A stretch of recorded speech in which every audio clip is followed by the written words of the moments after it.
Alright! Good morning Pilipinas and good morning world! At sa ating makababayang OFW at makababayan natin na nandito sa Pilipinas na walang sawang sumusuporta dito sa Timunti programa, thank you so much sa mabuhay po tayong lahat hanggat gusto natin. Well, anyways, tuloy-tuloy po tayo sa nagbabalita dito ng mga tamang balita at sagutin ang maling information na ipapakalat ng mga fake news peddlers, ng mga anti-Marcos, lalong-lalo na doon galing sa mga DBS na mga saltik bakabayan. Yes, dapat silang sagutin. Bakit? Kasi bagayat sila na lagbang naninira araw-araw kay BBM at sa Marcos sa may session sa Katagala Bakabayan, agala mga paninira, aba totoo yan sa mata ng ibang tao. So dapat silang sagutin kasi ang bagong Pilipinas, bawal po ang mga sinungaling. At siyempre, kasama niyo pa rin si Sir Ivan, ang pinakabulol na vlogger sa balat ng YouTube, para bibigay sa inyo ng mga totoo at mga preskong balita na kinukuha natin sa tagapitbahay na social media. So magandang buhay sa ating lahat mga kabayan and happy Sunday sa ating lahat.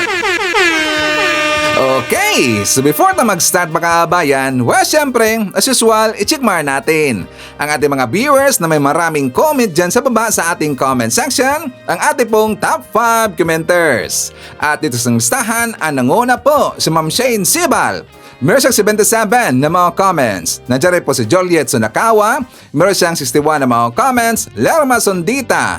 Meron siyang 53 na mga comments. Nandiyan rin po si Lynn Gonzalez. Meron siyang 42 na mga comments. And Aying Gimentisa. Meron siyang 26 lahat na mga comments. Again, thank you so much po sa ating top 5 commenters. At syempre, pasalamatan natin at yung mga silent viewer dito sa ating channel. Thank you so much. At syempre, pasalamatan rin po natin ang lahat ng mga viewers na lagi pong nag-like, lagi pong nag-shares ng ating mga videos, at doon sa ating mga viewers na na-subscribe sa ating channel. Thank you so much.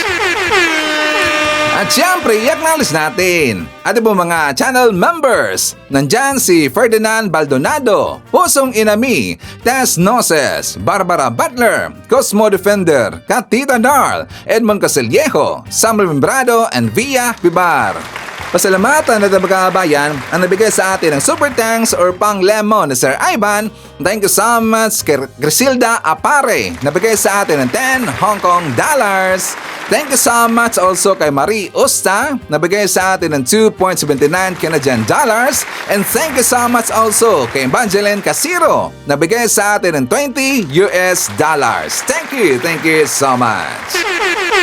At syempre, i-greet natin ang ating mga suki, mga early birds. Yun ang guna sa pag-comment dyan sa baba sa ating comment section. Nandyan sila si Emmy Sarino, Margarita Figaro, Julieta Abenyo. Nandyan rin po si Emmy Mapalad, Nelson Jr. Yap, Marie Lulay, Noel Narcida, Belen Cruz. I-shoutout natin si Johnny Howard, Ted Japson, Simon Gualbes. Kasama rin po natin si Rogelio Noeki, Hope TV, Nelda Arcio, and Hacho Merda Fernandez. Siyempre, i-greet natin at saka i-shoutout natin ating mga pinalangga na mga legends, ang mga senior citizens. Hello po, kumusta ang lahat? And also, i-greet natin siyempre ng happy birthday si Evelinda Villanueva. And also, happy 11th birthday sa granddaughter ni Lerma Sondita. And also, happy birthday kay Olive Wright from Canada. Siya ang anak ni Marie Usta.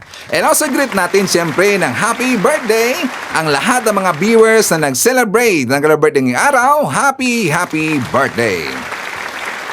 Okay, so kumusta ang lahat mga kabayan? How are you today?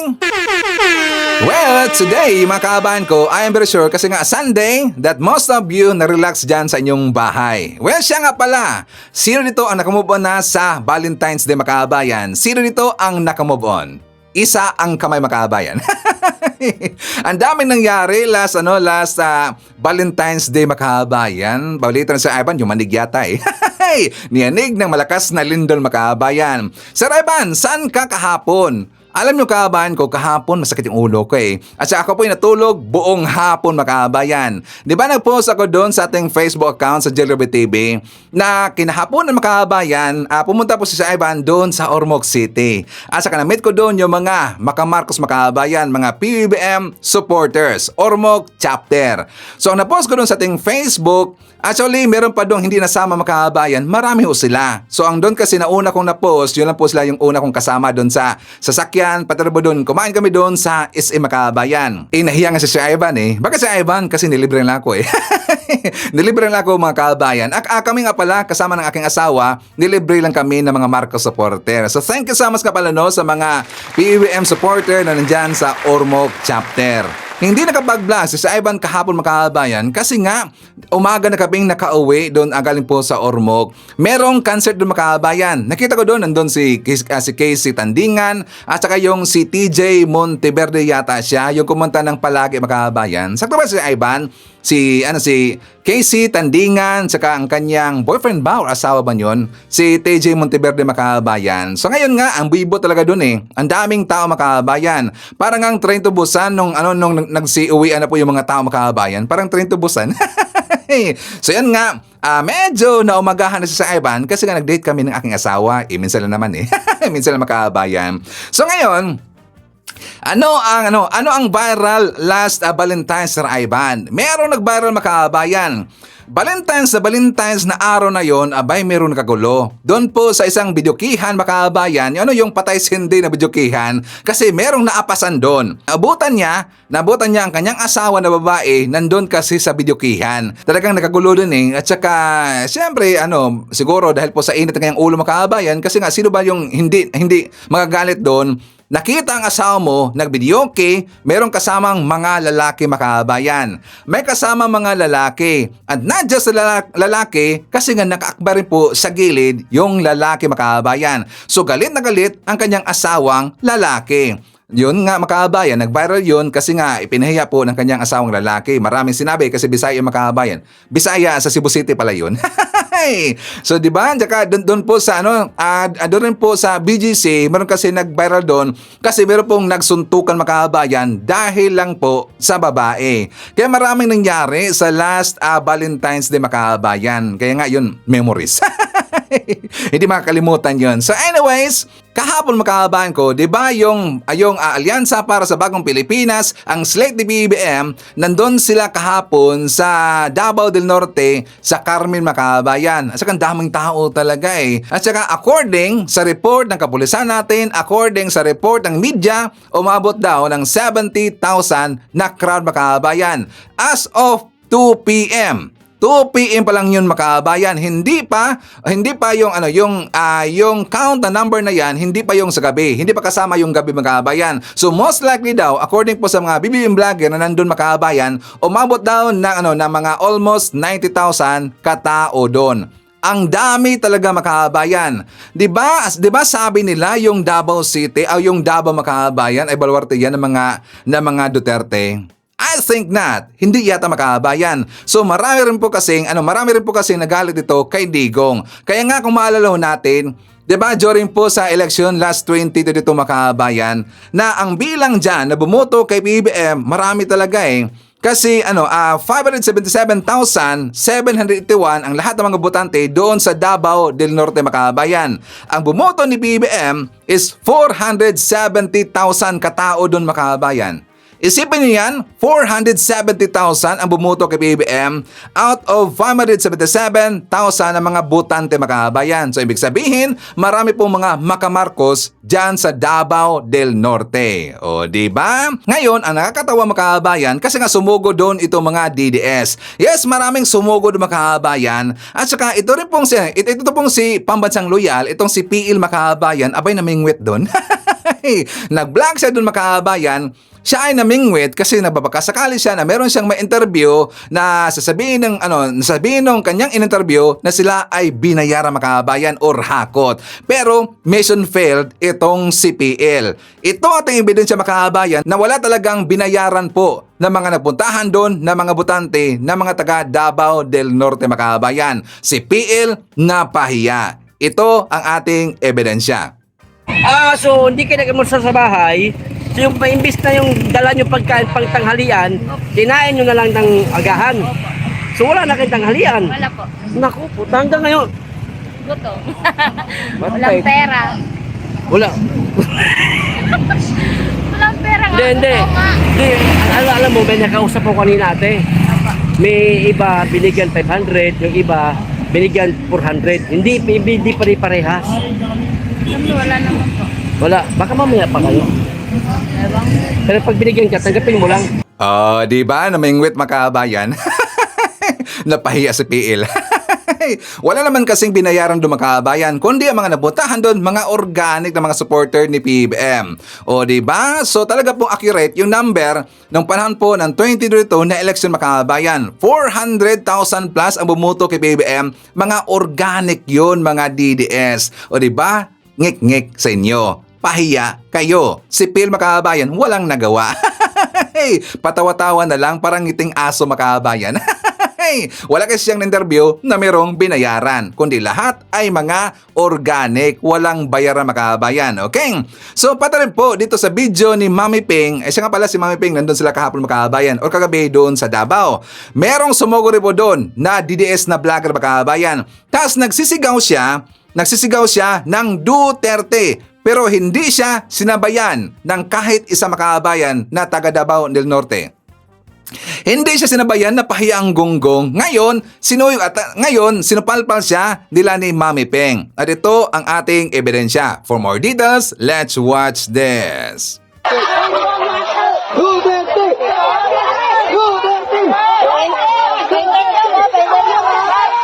BBM! BBM!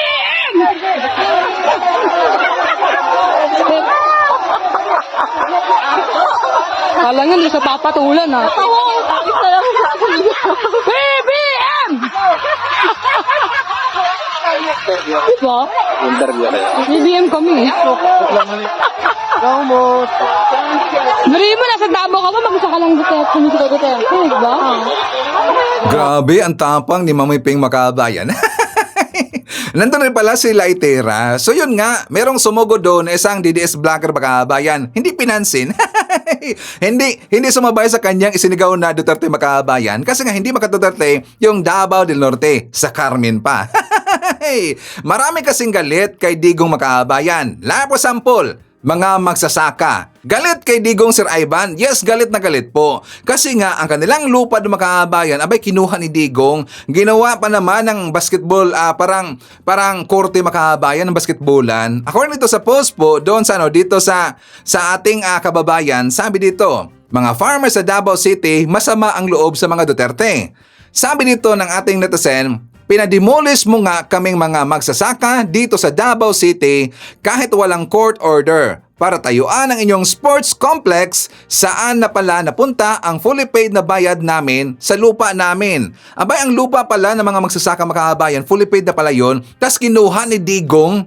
O tingnan nyo, magnanakaw makabayan. Tas ginamit ito, pinatayuan daw ng isang sports complex. Sabi niya, plastic kayo, pa-concern pa kayo sa konstitusyon natin, unconstitution ang ginagawa ninyo sa amin dito sa Davao City mismo. Di lang ito ipinakita sa media kasi kontrolin nyo yan.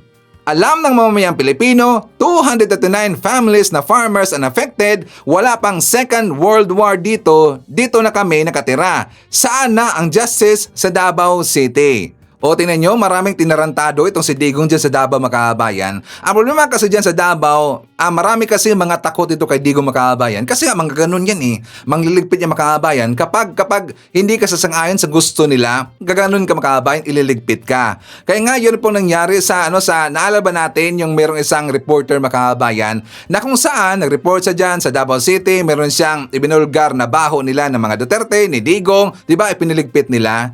Kapag ikaw ay magsasalita against sa mga Duterte, kapag nandyan ka sa Davao City makabayan, ipaniligpit ka. Kaya wala talaga dito pong maglakas ng loob na magbubulgar dito sa katarataduhan ni Digong kapag nandyan ka sa Davao City makabayan. Ito ang ebidensya na maraming galit ng mga farmers ni Digong dyan sa Davao City. And also makabayan ko, Ito rin po siguro ang dahilan kung bakit maraming bumaliktad, marami dito ang makamarcos, maraming pumali dito sa kay PBBM, dahil po dito sa asawa, yung original na asawa ni Digong Makabayan. Sabi dito sa balita, according po sa asawa, yung si Elizabeth Zeberman Duterte Makabayan, yung ex-wife ni Digong, sabi dito, hindi ako mahihiyang aminin na I was a battered wife, both emotionally and physically.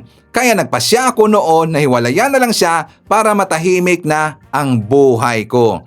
Kitang-kita naman talaga makahabayan. Di ba si Digong sa purma pa lang niya, sa style niya makahabayan. Talagang nakikita natin dito na mahilig po itong manakit eh.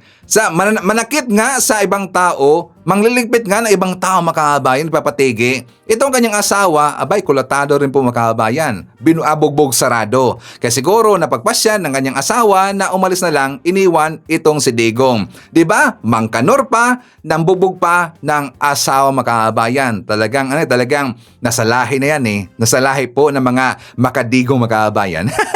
Hey, tingnan nyo itong si Kibuloy, di ba? Mangkanor. Pati po ang kanyang partner na si Digong, Mangkanor. Mangbubog pa ng asawa makabayan. Malamang sa malamang, yan ang rason kung bakit maraming umiwas dito kay Digong. Maraming bumaliktad makabayan. Okay, so pag-uusapan natin, yung joining po sa proclamation meeting ni Digong Makabayan, hindi naman kasi yon rally kasi nga ilan na pong tao nandun sa meeting ni Digong Makabayan.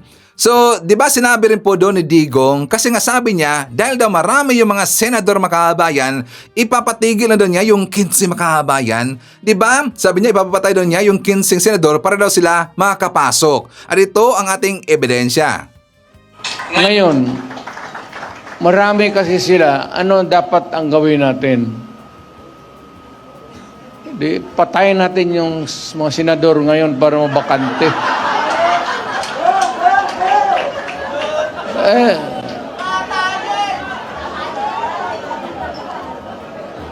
Kung makapatay tayo ng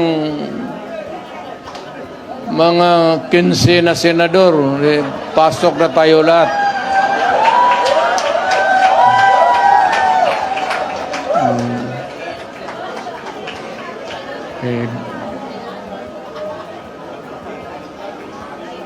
Pero kawawa naman. Pero nakakainis kasi yung, hindi naman lahat. Pero, sabi nga, talking of opportunities, the only way to do it is to pasabugin na lang natin yung Tingnan nyo kung gaano kagago itong si Digong Makahabayan. Tapos tuwang-tuwa pa itong mga DDS, palakpakan pa nga eh. Diba? Tarantado talaga eh. Gusto nyo ba ng ganyang klase na tao Makahabayan? Asa napansin nyo ba na every time po na magsasalita ngayon itong si Digong, talagang mabubuking Makahabayan? Nakikita natin po ang kanyang pagkatao. Buti na lang itong si Digong, ngayon mukhang sigurong hupas. Siguro na hupas ba? Sobraan siguro ng fentanyl Makahabayan. Kaya nasasabi niya, ang gusto niyang sabihin, yung totoong siya Makahabayan. Diba? Mahilig talaga manligpit ng tao. Mahilig talaga pumatay ng tao Makahabayan. So yan po yung nakakabahala. Pero ang nakalungkot kasi dito Makahabayan, marami pa rin po mga DDS na nabulag dito, naging tanga, pumapalakpak pa, at saka hindi naman yan joke Makahabayan. Kasi sabi pa nga naman ni DDS, joke daw yung Makahabayan. Nakita nyo ba sa mukha ni Digong, joke ang kanyang sinabi? Diba? Gonggong talaga eh. Ngayon, ipapakita ko sa inyo ang vlog ni Mike Abe. For more details, let's watch this.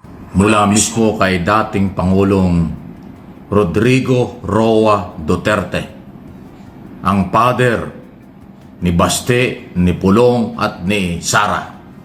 Okay? At nang nakakalungkot, isa pa rito sa kanyang mga sinabi na hindi dapat naririnig ng mamamayan dahil ito man ay nagbibiro o hindi, kanyang sinabi sa harap ng maraming tao dahil sila ay doon sa kanilang rally ng mga kandidato. At nagpapalakpakan pa yung mga tao doon sa mga sinasabi ni Digong Duterte. Mga senador-elect, ganun ang kanyang sinasabi. At least daw mga 15 na senador, hindi daw niya nilalahat para lang manalo ang kanyang kandidato. Isipin mo yan, tapos nagpapalakpakan pa yung mga tao. Baklase, di ba? Kayo, gusto ba niyong manalo itong ganitong klaseng grupo? Yan yung idol ng mga PDP laban candidate. Yan ang kanilang sinamahan. Yan ang kanilang pinagmamalaki. Ganyang klase ang mga gusto ng mga DDS na maghawak ng ating bayan at maging modelo nila.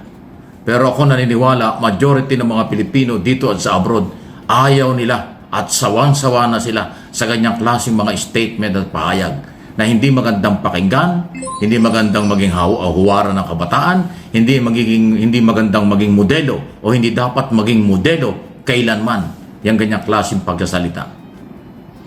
Nuulit ko, kung nagbibiro siya o hindi, pero on record na kanyang sinabi sa rally at nagpapalakpakan pa nga yung mga tao. Pati mga nagpapalakpakan doon may pagkakriminal din ang dating. Di ba?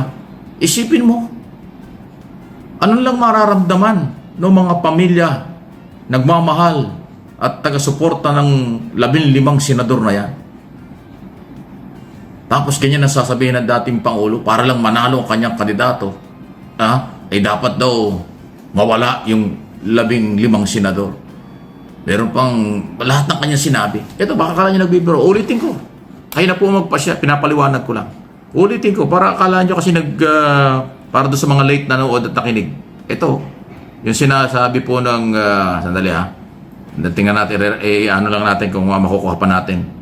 Kasi di man magandang pakinggan ito, pero sinabi niya talaga Sandali lang Di ba? Sandali lang po at i-replay natin para maintindihan ninyo. Wala tayong magagawa. Siya po yung may sinabi nito. Di siya ang problema nito. Para malaman, sandali, at merong ads merong commercial yung video niyan. Saan nakakita ng ganyang klase? Ayan, tingnan niyo. Pakinggan niyo. Hindi ko na ipapakita, nakita na naman ninyo. Ipaparinig ko na lang. Nang malinaw na malinaw. Doon sa mga hindi ka anong nakuha yung video at saka sinasabi ni Digong Duterte. Marami kasi sila. Ano dapat ang gawin natin? Patayin natin yung mga senador ngayon para mabakante. Ano?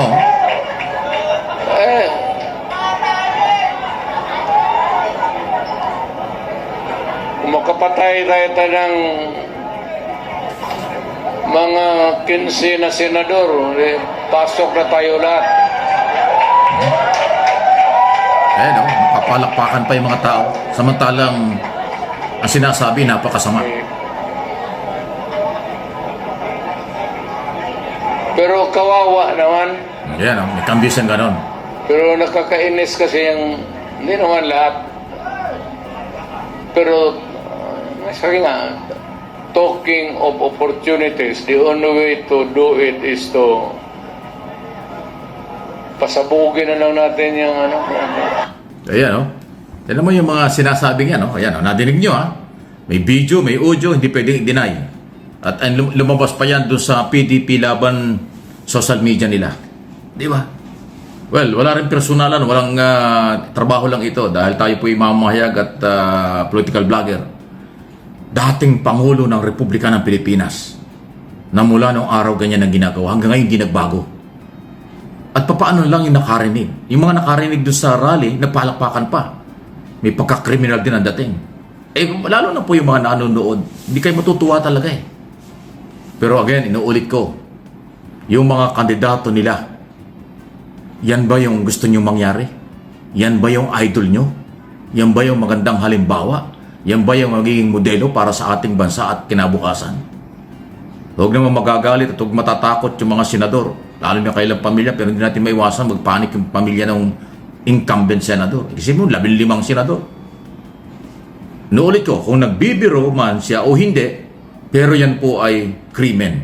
Yan po ay hindi dapat ginagawa ng isang taong dapat kagalang-galang, ng isang taong dapat kagalang-galang dahil abogado at dating Pangulo. Pero kanya akong sinabi yan. Bahala na kayo. Any comment, reaction, hindi nila pwedeng idinayan. Lagi naman silang ganyan Kung ano mga nagsasabi. At pagka nagkagipitan, binabago ang statement. Pero wala tayong magagawa. Sinabi niya yan Di bahala ng mga mamamayan. Kayo yon. Mga viewers, followers, subscriber ng Mike Abe Opinions at itong channel na ito, MA Pinoy TV. Anong inyong masasabi diyan sa mga pinaggagawa at sinasabi nitong dating Pangulo na si Duterte? Ayan At doon naman sa mga nagpalakpakan, magbago na rin kayo. Pati kasamaan, pinapalakpakan ninyo eh. Pati hindi dapat napapakinggan at sinasabi ng isang tao bilang Pilipino, nagpapalakpakan pa kayo. Kayo yung dahilan. Dahil yung taong yan, kaya nagsasalita ng mga ganyan, kasi merong naniniwala sa kanya, merong pumapalakpak na katulad nyo. Paano kaya kung sa pamilya nyo gawin yan? Kung sa pamilya nyo, ang mag-anak kayo ng senador, tapos kanya nang marinig nyo, papalakpak ba kayo? Wow! Napakababa ng level ng mga pinaggagawa ninyo. Kasi like father, like daughter makaabayan. Siguro dyan talaga ito nakuha pong estilo ni Sara dito kay Digong makaabayan. 'Di ba manakit ng tao? 'Di ba nabalita natin dito kung bakit iniwan itong si Digong ng kanyang asawa makaabayan? Kasi nga battered wife yung mama ni Sara. So siguro, nalaman nyo ni Sara makaabayan, kaya nga ang kanyang style ngayon, mahilig rin po manjumbag ng tao makaabayan. Di ba nagpasample doon sa Davao, ginumbag niya ang katong Chief of Police makaabayan. And also, kung itong si Digong ay merong criminal mind, meron pong criminal mind itong si Sara Duterte makaabayan. Ang kanyang ipapatigi, di ba si PBM, si Felisa at saka Speaker Martin Romualdez. Itong si Digong, ang 15 na senador makaabayan. Magama nga eh. Talagang mag-ama makaabayan, like father, like daughter. Gonggong, ang sarap pag-untugin eh. Di ba?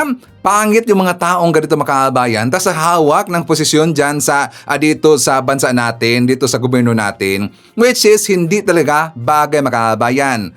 Kasi nga sila ay laging nakikita po ng taong bayan, nakikita po ng mga kabataan, iba kasi sila ay gagayahin makaabayan. Diba? So dapat mag-isip-isip na dito yung mga makadidies dito na nandito sa ating channel makaabayan. Ito mga anti-Marcos, mga makadidies, sana magising tumagonggong na to. Kasi nga, itong pinagagawa ng kanilang poon makaabayan, hindi talaga nababagay na hahawak ng anumang posisyon dito sa bansa natin. Di ba? And also, pag-usapan po natin, I am very sure that some of you, English yun sure na sure si Sir Ivan makaabayan na palagi pong napapakalat ngayon yung mga DDS tungkol doon sa mga nagla-live session na mga gumamit po ng droga makaabayan. Pero marami na po sa kanila ang nahuli ng ating kapulisan. Na for example, dito po sa latest makaabayan, itong lalaki na to, di ba nagbabatak siya makaabayan, gumamit siya, naka-video pa, tsaka tuwang-tuwa pa. Tapos pag ganun makaabayan, tarang nagyayabang talaga eh. Ngayon, umiyak siya sa kanyang video kasi siya po ay nahuli makaabayan.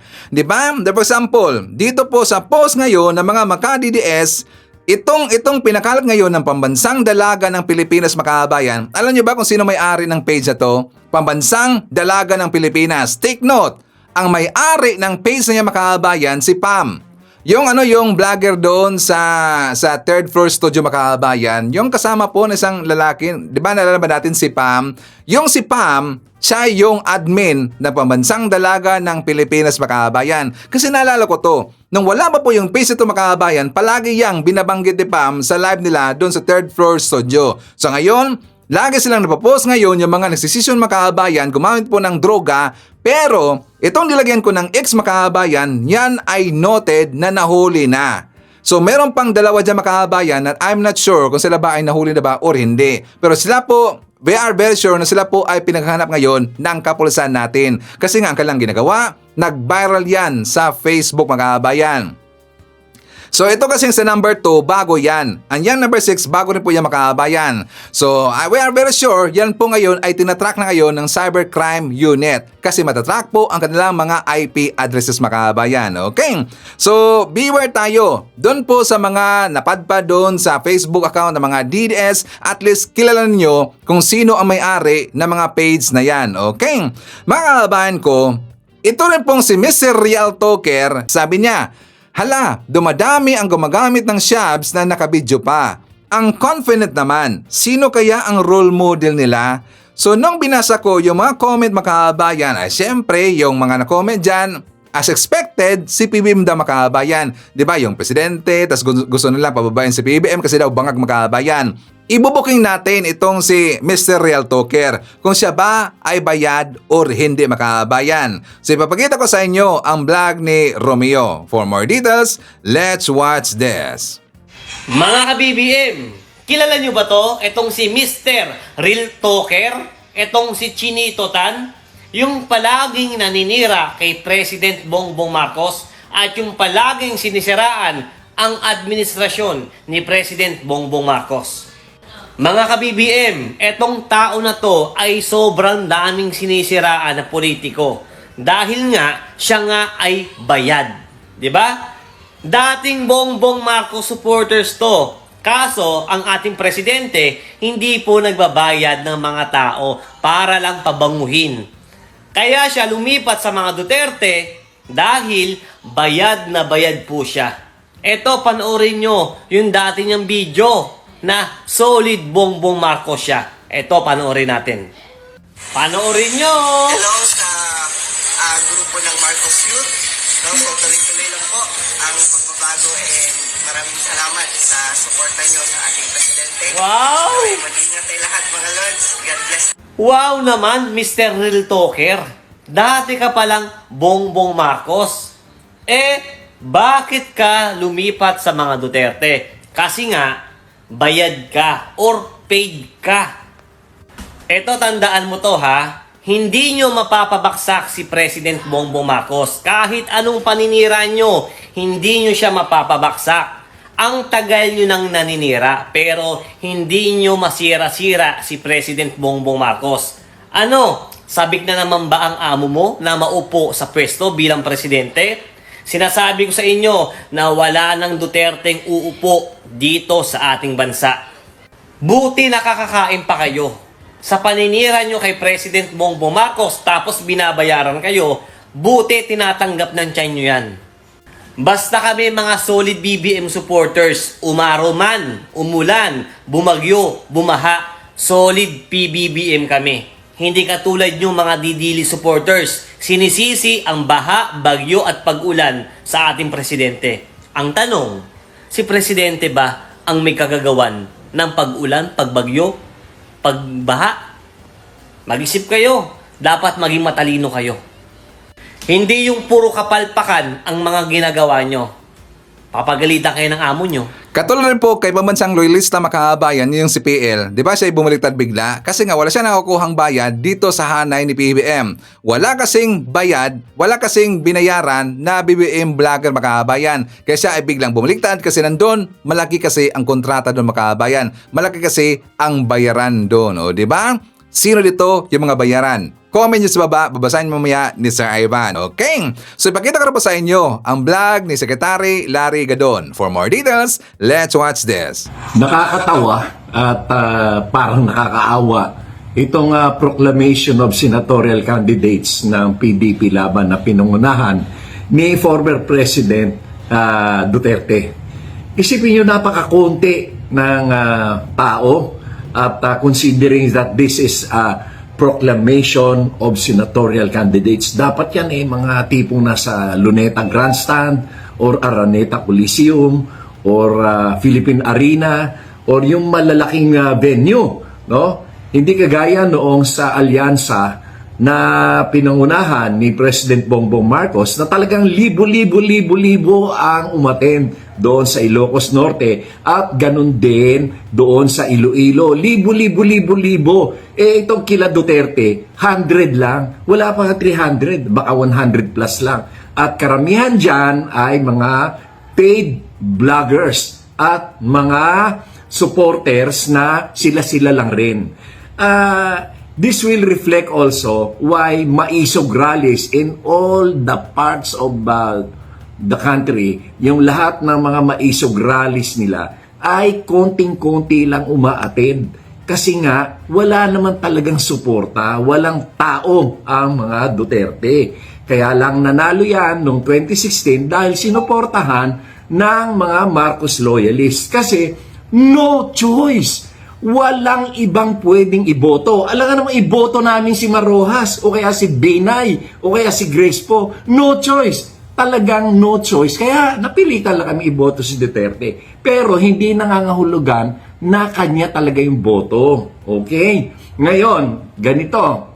Noong 2016, noong 2021 pala, ay nagpa-survey ang Malacanang at inutusan ang mga congressman na mag-conduct ng mga internal surveys. At doon ay ang lumabas na number 1 na malayo ang percentage ay si BBM. Ang number 2 ay si Lenny. Number 3 si Isko. Number 4 lang si Sara. Kaya nga hindi siya nag-decide na tumakbo. Kasi nag-mayor na lang siya, nag-file siya ng mayor sa Davao kasi alam nila na talagang walang boto ang Duterte. Ngayon, kinausap lang siya na isang kaibigan, family friend, na lawyer din, na sinabi sa kanya, sikat ka lang ngayon dahil anak ka ng presidente, pero pag hindi na presidente yung tatay mo, makakalimutan ka lang ng tao. Kaya ang ginawa niya, tumakbo siyang vice president ng BBM. Kasi nga, sure winner siya kung kay BBM. Yan ang totoo niya. Walang tao ang Duterte. Wala. Maswerte na makatatlong milyon yung mga yan. Yung mga kandidato ni Duterte, nako, yung iba dyan, kaibigan, pero sorry to say, wala kayong tao. Nakakatawa kayo at nakakaawa. Biruin nyo, ang launching ng inyong proclamation ay sa Club Pilipino lamang. Aba, ano yan? Rotary Club, Kiwanis, Lions Club, o PTA, na ganyan lang. Dapat yan ay malaking venue at libo-libo dapat ang tao. Kayo, 100 lang. Naku, nakakaawa kayo. At wala kayong issue. Ang issue ni Duterte, bangag-bangag, adik-adik pa rin. Wala na yan! Hindi na yan pinapansin ng tao. Kaya nga yung mga maisog rallies nyo, walang nagpupunta kasi walang naniniwala sa inyo. Proclamation ng senatorial candidates, hindi nyo ka makumpleto yung line-up nyo. O, kung hindi pa kayo naghila ng mga artista, wala pa siguro kang manunood sa inyo. Pero despite that, ay konting-konti lang ang tao ninyo. At hindi lamang yon, nakakatawa kayo sa inyong leader, si former President Duterte, ay ang kanyang campaign strategy ay siraan si Presidente BBM. Hindi naman si Presidente BBM ang tumatakbo dito. Yung 12 senador na kandidato. Hindi si BBM. So, dahil na yung kanyang mga sinasabi ay against BBM, saan? Nasaan ang inyong mga plataforma? Nasaan ang inyong advokasya?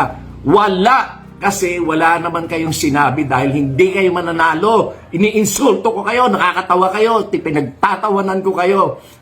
Ang iba sa inyo, mga kaibigan ko, pero sorry to say, wala kayong tao. Mga talo kayo. Puro kayo. Mas marami pang nanonood sa mga gay beauty contest kaysa sa inyo. Mas marami pang nanonood ng mga bakla beauty contest kaysa sa inyo.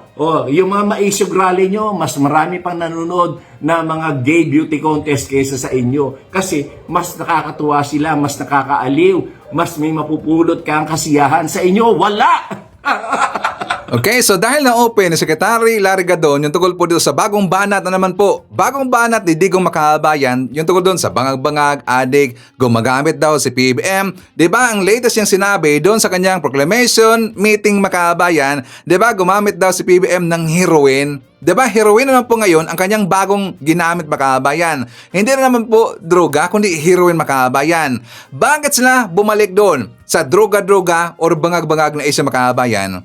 Kasi nga ang dito sa BICAM Report Committee na kanila pong pinagrireklamo, hindi kasi umepekto ang kanilang fake news Makabayan. Kaya bumalik sila dito sa issue ng bangag or adik or gumamit daw si PBM.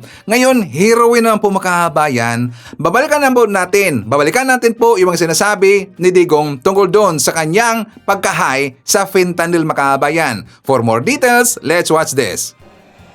Alam ninyo, Bongbong Marcos bangag noon. Ngayong presidente na, bangag natin ang presidente. Hindi totoo yan. May drug addict tayo na presidente. Sinungaling mo, dong, kaya ka na parang natutunaw na ako dito sa kuwan ko. Inang yan. Ito ba yung sinabi mo kanina? Wala akong sinabi na ganun. Ayun lang yan, dinidinay mo! Even if you kill me 1,000 times, wala akong sinabi na ganun. Dinay ka ng dinay! Tapos ngayon, maghanap ka ng ibang alibay. Pero kung sabihin mo, adik, wala akong sinabi na ganun. Patayin ako ni Marcos niyan. Akala mo bang hindi ko kayang gawin sa'yo yan? Gagawin ko sa'yo yan. Awa ka naman sa akin. Matanda na ako. Oh, di ba? Sigurado tayong babalik tayo na naman po itong si Digong Makabayan. The other day, sabi niya na gumamit daw ng heroin itong si BBM. Sigurado tayo kalaunan babawiin ito ni Digong Makabayan kasi nga style niya yan. O di ba? Lumang style na yan. Buminta na yan. So anyways, before tayo mag-jump po sa next topic Makabayan, i-share pa natin. Nandyan po si Celia Manaksa, Thomas Ocelius, Rose Guevara, kasama rin po natin si Rosalie Cartera, Abticon TV, i-shoutout natin si Jamson, si Jemboy, si Jeriel, and Regine, Mandawi, City of Cebu, greetings from Rodolfo Ranarabor of Tansa, Cavite. Hi to Kaluyal Milestan, Adilpa Mohar. Hi to Andrew Wanas. Kasama natin si Rolando Olay Diaz Agpawa, Shirley Risman, Teresita Tumalawan. Hi to Adura Rapinan, Jen Rabara, nandiyan rin po si Libertad Combalizer. At siyempre, share natin, nandiyan rin po si Luz Makiber from Jax, Florida, USA. Nandiyan rin po si Oligario Junior Castelio, Sports Shinobi from South Korea. Hi to Erickson Tesmoblog from Kuwait, Maximo Magdalena, Evelinda Villanueva, Angelita Holsanger, Evelyn Garcia. Nandiyan rin po si Tony De Los Reyes, Just Subtob from Calabacan, Laguna, Rosalinda Ilopre, and hi to Jill Manalo. Okay, so mga kababayan ko, before tayo babalik dun sa mga mainit na mga issue, syempre good news muna tayo para malaman ng mga DDS, mga anti-Marcos na nandito sa ating channel kung ano ngayon ang estado ng ating bansa. Kung ano yung mga programa ng ating mga ahensya at saka ni PBBM Kabayan. For more details, let's watch this. Muling siniguro ni Pangulong Ferdinand R. Marcos Jr. na patuloy ang kanilang mga hakbang para tulungang magkaroon ng magandang pamumuhay ang mga Pilipino. Tiniyak din ng presidente ang walang patid na paghahatid ng mga murang bilihin sa pamamagitan ng mga Kadiwa Store. Muling tiniyak ni Pangulong Ferdinand R. Marcos Jr. na patuloy ang pagsisikap ng pamahalaan para mapabuti ang buhay ng bawat Pilipino. Sa kanyang pagdalo sa trabaho para sa Bagong Pilipinas Job Fair sa Iloilo, sinabi ng Pangulo na isa sa target ng pamahalaan sa mga ganitong aktibidad ay mabigyan ng trabaho ang mga Pilipino na tugma sa kanilang kakayahan. Dahil po kuminsan ang nagiging problema sa naghahanap ng trabaho, yung kakayahan ng tao ay hindi bagay doon sa trabaho na ina-applyan nila. Kaya tinutulungan namin sila para naman babagay doon sa kanilang kakayahan, sa mga yung kanilang itinatawag na skill set na mapupunta sila sa tamang trabaho. Bukod sa pagbibigay ng trabaho, tuloy din anya ang paghahatid ng mga murang bilihin sa pamamagitan ng Kadiwa Stores na isinasabay na ngayon sa mga job fair. Yan ay para maging accessible ang pangunahing mga pangangailangan sa mga komunidad gaya ng murang bigas. Bukod pa riyan ang cash payout ng mga benepisyaryo ng mga programa ng DSWD. Kaya kung anong maitutulong ng pamahalaan, kung anong magagawa ng gobyerno para sa inyo, ay gagawin namin. Sana po ay makatulong po itong aming ginagawa at napakahalaga po para sa aming sa ating pamahalaan na yung mga nangangailangan ng tulong ay mabibigyan ng tulong, kaya po namin ginagawa ito. Hinikayat naman ng Pangulo ang mga local chief executive na manatiling makipag-ugnayan sa national government para sa mabilis na pag-usad ng infrastructure project sa kanilang lugar. Punto ng Pangulo, sila ang mas nakakaalam sa pangangailangan ng kanilang lugar kaya mahalaga ang kanilang mga ideya sa ganitong proyekto. Hindi dapat anya mag-atubili ang mga ito na iparating sa national government ang mga nakikita nilang problema sa mga proyekto para agad na masolusyonan. Kabilang sa update na ibinigay sa Pangulo sa Regional Development Council meeting ay ang mga major infrastructure projects sa Western Visayas, kabilang na ang rehabilitasyon at improvement ng Boracay Circumferential Road at ang Halahuri River Multipurpose Project Stage 3. Binigyan din ang presidente ng updates ukol sa Panay Guimaras Negros Island Bridge Project, Panay Railway System, Boracay Bridge Project at iba pa. Mga proyektong ayon sa Pangulo ay mahalaga kaya dapat ay matutukan. Pinabibilisan na ng pamahalaan ang pagpapatupad ng Unified ID System para sa mga persons with disabilities para maiwasan ang pandaraya at paggamit ng pekeng ID. Patrick Claysel, suportado ni House Speaker Martin Romualdez ang plano ng Department of Social Welfare and Development ang pagtatatag ng isang sistema para sa persons with disabilities o PWD. Ayon kay Romualdez, napakahalaga ng hakbang na ito para matiyak na ang mga tunay na benepisyaryo lang ang makikinabang sa mga pribilehiyo at benepisyo ng gobyerno. Hinimok ni Romualdez ang gobyerno na pabilisin ang pagpapatupad ng sistema para mapigilan ang pandaraya o paggamit ng pekeng ID. Ayon sa liderato ng Kamara, ang paggamit ng pekeng PWD IDs ay nagdudulot ng hindi pagkakaunawaan at tensyon sa pagitan ng mga negosyo at mga lehitimong PWDs. Nananawagan si Romualdez na kailangan ng security features sa PWD ID tulad ng QR codes at tamper-proof na sistema para hindi makalusot ng pekeng ID. Patrick Claysel, suportado rin ni Romualdez ang mas mahigpit na patakaran para sa mga individual at para sa mga sindikatong gumagamit ng pekeng PWD IDs. Mas pinalakas na disaster response sa Zamboanga Peninsula ang hatid ng DSWD sa paglulunsad nito ng bagong mobile command center sa rehiyon. Binigyan din ng ahensya ang malaking kontribusyon ng proyekto sa mga lugar na apektado ng climate change. Opisyal nang inilunsad ng Department of Social Welfare and Development Region 9 ang kanilang bagong Mobile Command Center na may layuning pagtibayin ang komunikasyon at koordinasyon sa panahon ng sakuna at emergency. Ang Mobile Command Center ay may advanced ICT equipment na magbibigay ng tulong sa mga lugar na mahina o walang komunikasyon. Ito rin ay magsisilbing extension ng Operations Center ng DSWD sa mga apektadong komunidad upang mapabilis ang pagtanggap at pagbibigay ng mga mahalagang ulat at impormasyon. Kumbaga, yung operation center natin dito sa regional office, siya po yung parang mobile command operation center natin dun sa field, no? Para po mag-gather ng mga information, mga reports. Ito po ay, actually ito po ay nagamit na during Christine sa Region 5, no? And sa Canlaon sa Region 6 and Region 7. Ang pasilidad na ito ay nagamit na sa iba't ibang rehiyon noong mga nakaraang sakuna, kabilang ang Typhoon Christine sa Region 5 at mga emergency operations sa Region 6 at 7. Sinigurado rin ng DSWD na may mga sanay na tauhan sa Region 9 upang siguraduhin ang epektibong pagpapatakbo ng Mobile Command Center. Sa pamamagitan ng Mobile Command Center, muling pinatunayan ng DSWD-9 ang kanilang paninindigan na palakasin ang disaster response at siguraduhin na makakatanggap ng agarang tulong ang mga komunidad na nangangailangan.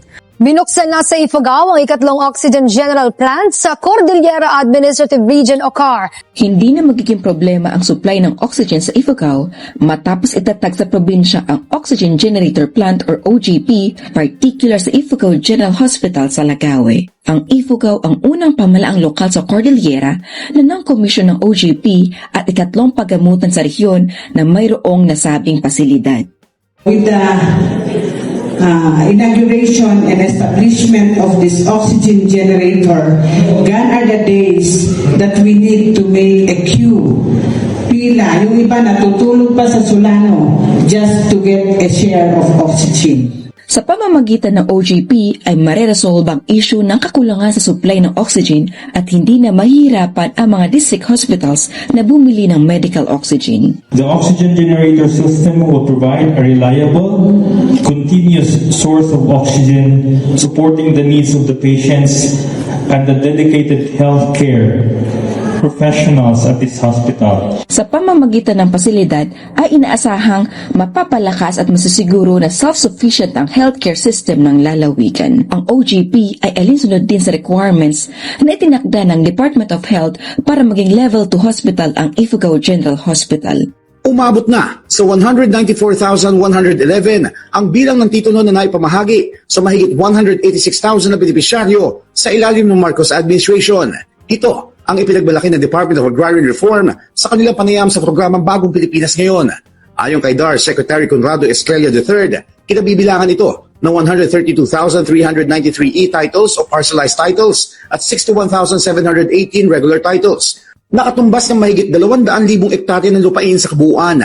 Ipinagmalaki rin ng kalihim ang nasa 230,372 certificates of condonation and release of mortgage o COCROM na kanilang naibigay sa 198,364 na benepisyaryo na nagkakahalaga ng mahigit 10 bilyong piso. Giit ni Estrella, malaking tulong ito dahil magagamit na ng mga magsasaka at kanilang pamilya ang pera na sana'y pambayad ng utang sa mas importante na pangangailangan. Dahil hindi na sila magbabayad sa utang, no? Yung kanilang kikitain, pwede na nilang gamitin para sa personal na pangangailangan nila, katulad halimbawa ng tuition fee ng mga anak nila o di kaya pangpagamot nila, no? Or pwede nilang gamitin so that they can engage in a more modern and scientific method of farming na aangkop dun sa climate change na tinatawag natin. Target naman ang ahensya na makapagbigay ng 600,000 COCROM at matapos ito ngayong taon. Bukod naman sa titulo at mga utang na pinawalang bisa, ipinagbalaki rin ng DAR ang kanilang natapos ng 298 farm-to-market roads projects kung saan nasa mahigit 70,000 benepisyaryo ang nakinabang. Gayun din ang kanilang mga naresolba na agrarian cases na umabot sa 62,754 na may resolution rate na 95.34%. Para naman sa taong 2025, target ng DAR na maipamahagi nasa 400,000 hektare ng lupa hanggang sa mga susunod na taon at matapos ang pamamahagi nito sa 2028. Kasabay ng mga ipamimigay ng farm machinery equipment bilang bahagi ng modernisasyon upang mas iangat ang estado at kalidad ng pamumuhay ng ating mga magsasaka. Ayan ang nais natin, na kanilang maabot ang pamumuhay na sila ay may sapat na kinikita na kanilang gagamitin para sa kanilang pamilya at sa pagsasaka upang tuloy-tuloy na merong pagkain sa bawat tahanan ng mga Pilipino. Okay, so kung nagustuhan ninyo ang ating good news makabayan, please give a like naman po sa ating video. Malaking tulong ho yan. At kung hindi man kalabisan sa inyo, please i-share natin ating mga vlogs para marami itong matulungan po ng mga kababayan natin na nabulag ng kabilang kampo na auto ng mga DDS vlogger makabayan at para malaman nila yung mga totoong mga nangyayari sa bansa natin at saka yung malaman nila yung mga programa ng ating gobyerno. Okay, so please like and share ng ating mga videos. Thank you so much. And also kasama rin po natin, nandyan si Zaframon TV, Felma Cabato, Ron Sariglo Molino Ramos, nandyan rin po si Ashen, Josephine Gallego, hi to Sabrina Wong from Dallas, Texas, Apolonio Nocido, nandyan rin po si Grandma Malu Whitey, Filomena Rosario, Deldet Pasamonte, and hi to Cesar Gavanes.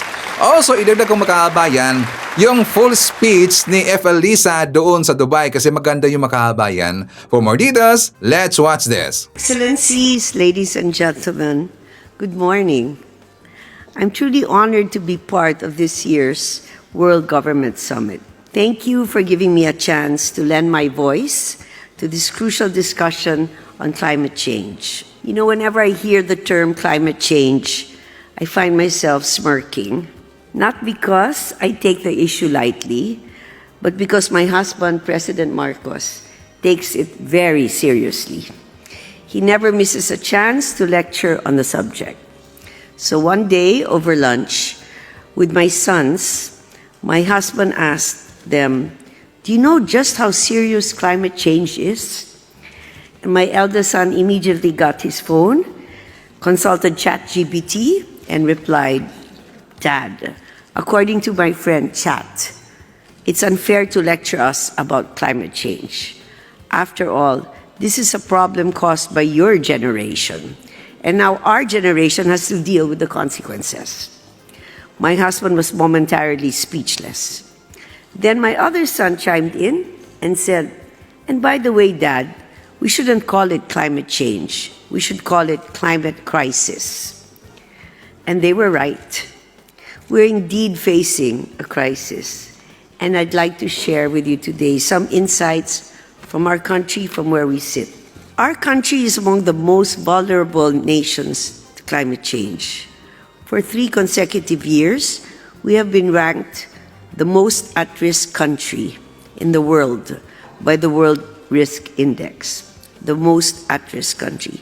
So what does this mean in real terms? Just 4 months ago, between October and November 2024, our country endured an unprecedented 6 tropical cyclones in less than a month. On October 24, Super Typhoon Christine struck. On October 26, just 2 days later, another super typhoon, Leon, followed. On November 7, 11 days after that, Typhoon Marcy made a landfall.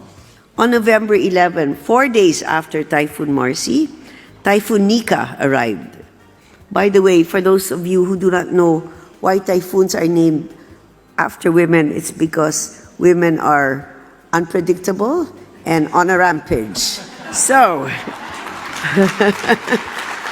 4 days after that, Typhoon Nika arrived, and on November 14, 3 days later, Super Typhoon Ophel struck.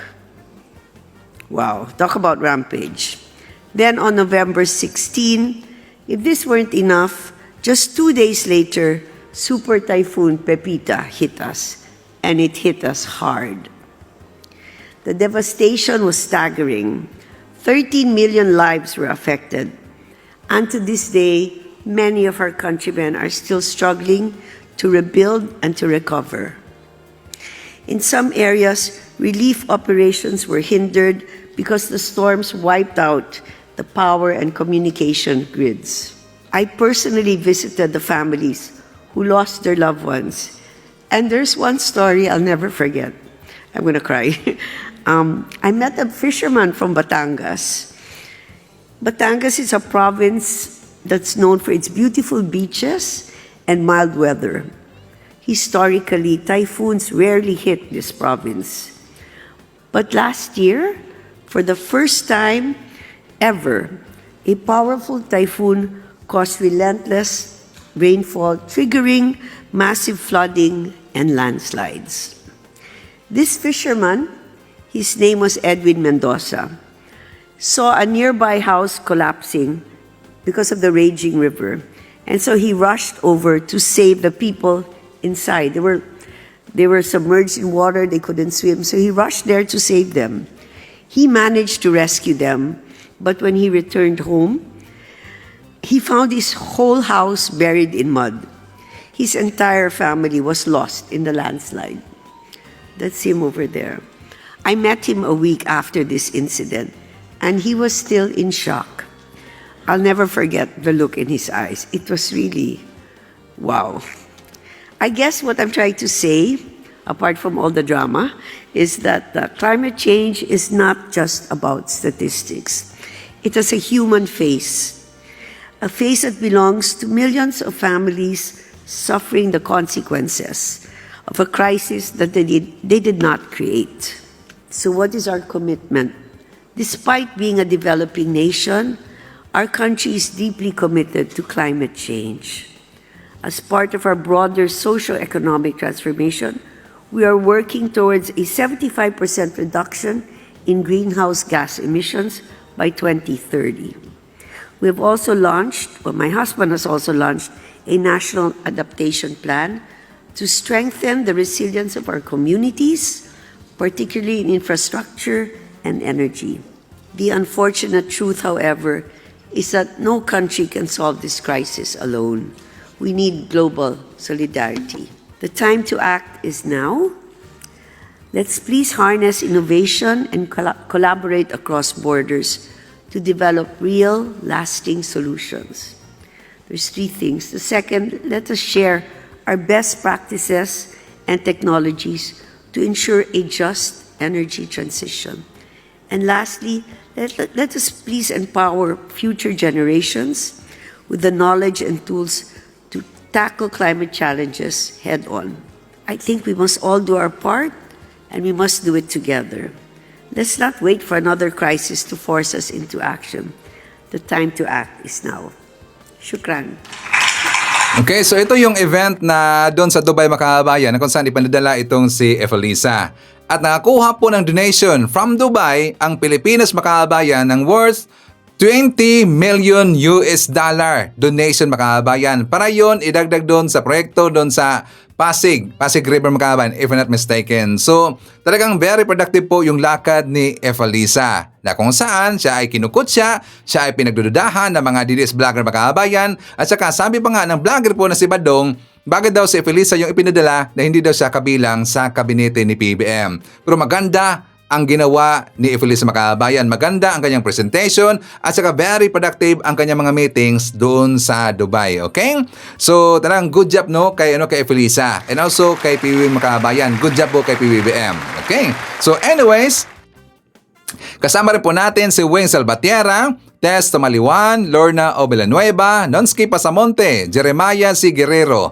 Nandiyan rin po si Osborne Gislani, Ja Daga, Felicitas Manibog, hi to Ivy Alfonso, Evelyn Garcia, Maricruz Hernandez. Nandiyan rin po si Apple Nash, Lucita Tolentino, hi to Jeco Jerry Cabreros, Merna Hex Cabreros, hi to Jerry King Moca. Nandiyan rin po si Rico Cabreros, Lilian Olidan, hi to Carmila Manangay Salinga. Nandiyan rin po kasama natin si Teresito Lu, hi daw sa kanyang wife na si Rosemary Lu, kanyang mga anak, daughters, si Chechi and Kim Loder and Foreign Height, at saka hi sa kanyang dalawang apo na si Elijah and Jake. Hi to Percy Shalana. Nandiyan rin po si Kois Show, Lorena Palge, Boboy Elmido Costenza Dugyo, Rosalie Cartera, Julieta Caramilnan Migoro, nandyan po si Nelson Caravana, Pal Pay JBR, and hi to LV Simezo.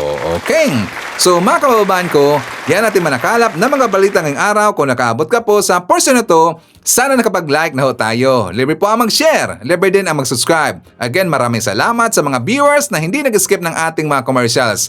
Thank you so much. At before natin tatapusin ang ating programa ngayong araw, sana sabayan nyo si Sir Ivan para sa ating live messaging prayer. Panginoon, nagpapasalamat kami sa iyo dahil sa biyaya ng buhay at pag-iral sa umagang ito. Maraming salamat dahil di mo kami pinabayaan sa nakalipas na buong magdamag. Dalangin namin sa iyo na tulungan mo kaming magkaroon ng pusong mapagpakumbaba at mapagpasalamat sa maraming biyaya mo para sa amin. Akayan mo kami sa maayos at payapang buhay sa buong araw na ito. Ingatan at pangalagaan mo kami sa aming buhay, paglalakbay, lalo na yaong higit na nangangailangan. Ang lahat ng ito ay aming sama-samang panalangin sa pangalan natin Panginoong Jesucristo. Amen. So maraming salamat mga kababayan, and I hope to see you again on my next video.